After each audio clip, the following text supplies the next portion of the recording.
Tensions continue to rise in South Africa as the March and March movement gains momentum. On July 15th, 2026, what started as a mass gathering at the Bellville bus station in Cape Town quickly turned into a large march through the Bellville CBD. During the demonstration, some participants dismantled and removed trading stalls they claimed were being operated by undocumented foreign nationals. Before we continue, please kindly subscribe, like and comment your opinion below. Police were present throughout the march, monitoring the situation as tensions remained high and crowds moved through the area.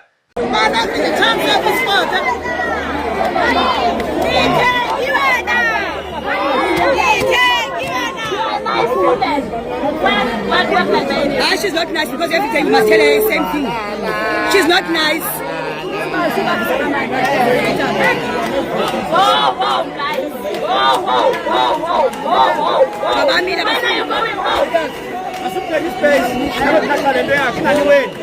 Meanwhile, new reports circulating on social media and in some media discussions claim that individuals involved in the March and March movement are receiving financial support from high-level officials. However, these claims have not been independently verified, and no official evidence has been presented to confirm them. The latest developments have intensified the national debate over immigration, law enforcement, and public safety, while raising concerns about the potential for further unrest if the situation continues to escalate. What are your thoughts on these events? Share your opinion in the comments below, and don't forget to like, subscribe, and turn on notifications for more South African news updates. The question is, do we have a government that has a political will to manage that migration better? Clearly, with the numbers that the Statistician General is giving us, 30 million, possible 30 million undocumented migrants, because if they're undocumented, one wonders how they then know that there are 30 million. That's possibly a conservative number. That shows you the extent of the mismanagement of the economy, the extent of the mismanagement of the migration issue. So let me start with, first of all, the claim of Jacinta and that they don't involve violence. When you base an entire organization on saying you want to expel an entire section of the population, there is inherent violence in that from the very beginning. Whether or not you say we're going to do violent things, that's not the point. The point is the politics and the purpose is violent from the beginning. And I can sit here and tell you numerous examples. For example, just the most recent one in Pietermaritzburg just the other day, where this is what March on March does. This is their modus operandi. They march and they say, we're marching peacefully. And then someone comes at the end of the rally and they say, by the way, a foreign national stabbed my brother and they live in that informal settlement. What did we see? We saw all of those marchers descending on that informal settlement, killing one person, beating up people, evicting several hundred Malawians. So, and they can deny. It's like Donald Trump. It's basically Donald Trump will dog whistle things and say that, and then he'll deny that he ever has any responsibility for doing any of these things. So let's not take that seriously. I don't think we can take that seriously. The second point I want to make is that March on March and the xenophobes, they are purveyors of misinformation and disinformation consistently, and this has got to be confronted. So, for example, our own Department of Education, when this notion came up that our department was, the education and schools were being flooded by foreign nationals, the Department of Education said the number of foreign nationals that are employed within the Department of Education and public schools is less than 10%. So 90% are South Africans. Does that create a problem? No, it's not a problem. In fact, many of those Zimbabweans and other teachers are very good teachers, and most of the pupils and principals will tell you so. It makes no difference where they were born. They're contributing. So what we have is we have a weaponization of misinformation. And then people put it on social media, and then people say, oh, the foreign nationals are doing this, the foreign nationals are doing that, and everybody begins to believe it and act on it. So we need to confront that. Then your third point with regards to the actual character of education. Yes. This is our point. Whether it's education, whether it's health, whether it's other things, where is the problem? Where does the problem lie? The problem lies in the fact that there has been mismanagement, corruption, a lack of proactive, should we say, policy that has created in the educational system. We have a situation where most sixth graders can't read and write properly. Whose failure is that? It's a failure of the system itself to actually teach a decent education because resources. We have thousands of schools that don't have basic services. People still have drop toilets. Students are dying being, you've just recently dying by going in a drop toilet and this is outrageous. Students are sitting and learning under trees. So this is a governance problem, right? Whether it's education, health.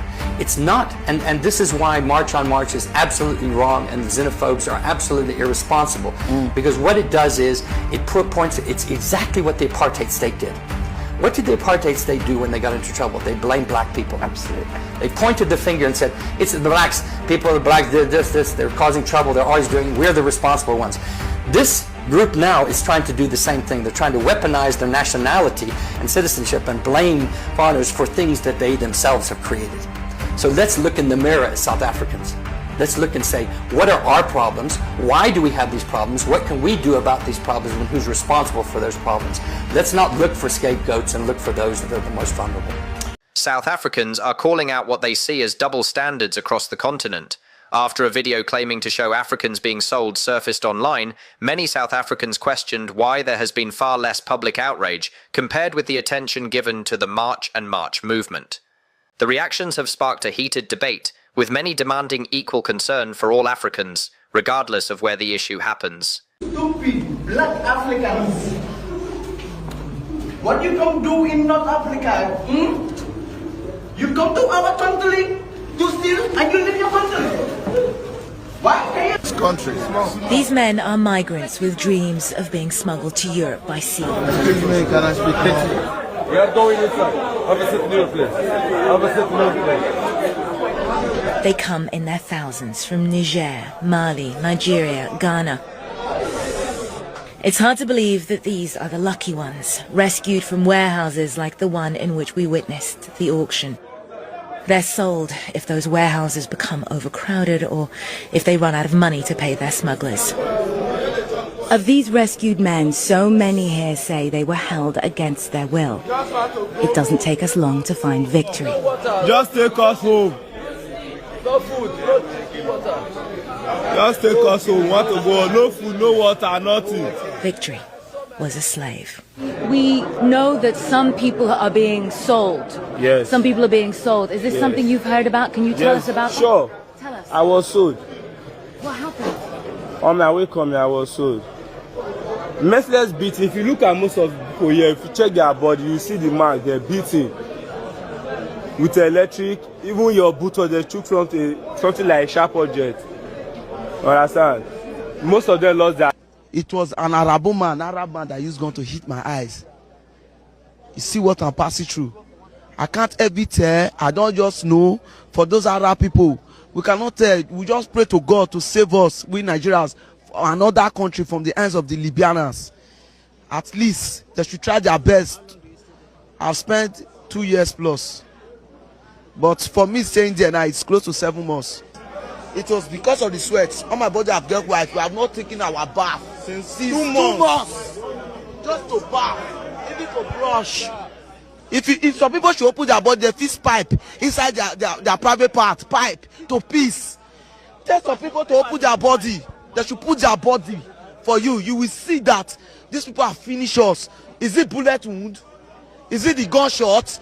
Even when we are going to eat, they beat us. We are going in. We have over 150 Nigerians inside the place. And in my present, 3 Nigerians were shot dead and thrown into a river in a place called Suleiman. The youth, they should get involved in politics. Me, I like politics very well. You should get involved in politics. If you are in politics, you can bring a change. All these people are old. These leaders are old. They don't care about us. Let's come together with the youth. Let's sanitize each other. Nigeria can be better through us. Can you imagine if it was Americans being sold as slaves in Libya? Can you imagine if Europeans were being sold as slaves in Libya? I'm the operational manager for KZN Bulk Buying. So in terms of the question, there's 2 sides. There's a positive and there's a negative, right?